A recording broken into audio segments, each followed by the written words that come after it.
રહ્યો છે ઠેર ઠેર કમોસમી વરસાદ વરસ્યો છે, જેમાં ડભોઈ પંથકની વાત કરીએ તો ડભોઈ પંથકમાં પણ માવઠું સર્જાયું। મોડી રાત્રે વરસાદ પડતા ડભોઈના વેપારીઓની ઉતરાણ બગડી, કારણ કે પતંગના વેપારીઓ રોડ પર તંબુ બાંધીને પતંગનો વેપાર કરતા હતા। એવામાં 10 થી 12 જેટલા તંબુમાં પતંગના વેપારીઓને નુકસાન વેઠવાનો વારો આવ્યો હતો।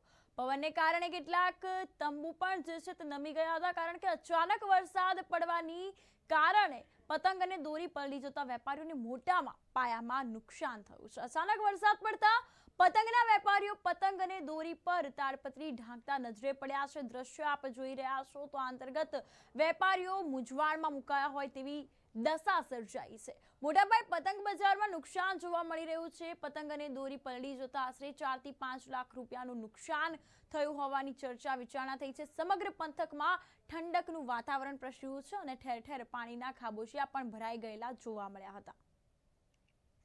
ડભોઈ શહેરમાં ઉત્તરાયણનો પર્વ તહેવાર હમણાં આવી રહ્યો હતો ને હવે ગણતરીના દિવસો બાકી છે। 3-4 દાડા બાકી હતા, એના લીધે જે રાત્રે જે કમોસમી વરસાદ પડ્યો, વરસાદના કારણે આ બધી જે પતંગો ખરી ડભોઈમાં મારી એકલાની, બીજા બધા જે નાના મોટા વેપારીઓ છે જે રોડ પર તંબુ બાંધીને ધંધો કરે છે એમને બી ઘણું બધું નુકસાન થયું છે। પ્લસ કે આ વખતે જે આસામમાંથી જે વાંસ આવતા હતા એના લીધે 20% જે વધારો થયો હતો, 20% વધારે।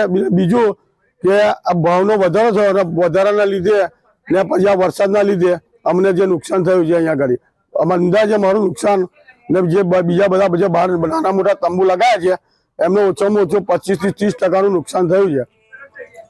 એમાં અંદાજે કેટલું નુકસાન જોયું તમારું? અમારું નુકસાન અંદાજે અમે હજુ કાઢ્યું નહીં, પણ અંદાજે અમારું એવું છે કે 2 થી 2.5 લાખ રૂપિયાનું નુકસાન થયું છે।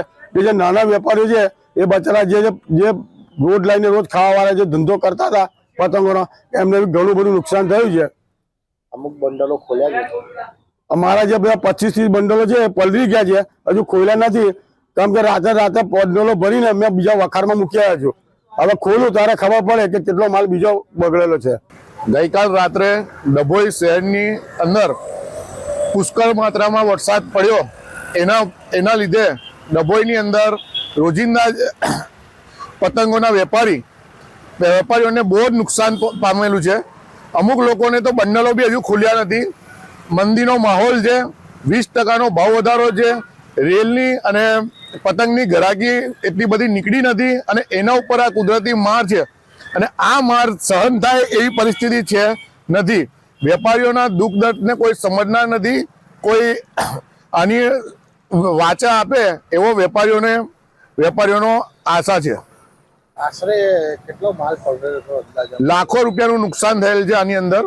અઢળક વેપારીઓ, નાના વેપારીઓ છે જેમને પોતાનો મંડપ બાંધીને સ્ટોલ ઊભો કરીને પતંગો વેચતા હતા અને અચાનક વરસાદ વરસતા એ લોકોને કોઈ એવો સમય ના મળ્યો કે એને ઢાંકી શકે, કશું કરી શકે, એટલે અઢળક પ્રમાણની અંદર, પુષ્કળ પ્રમાણની અંદર આ નુકસાન થવા પામેલ છે।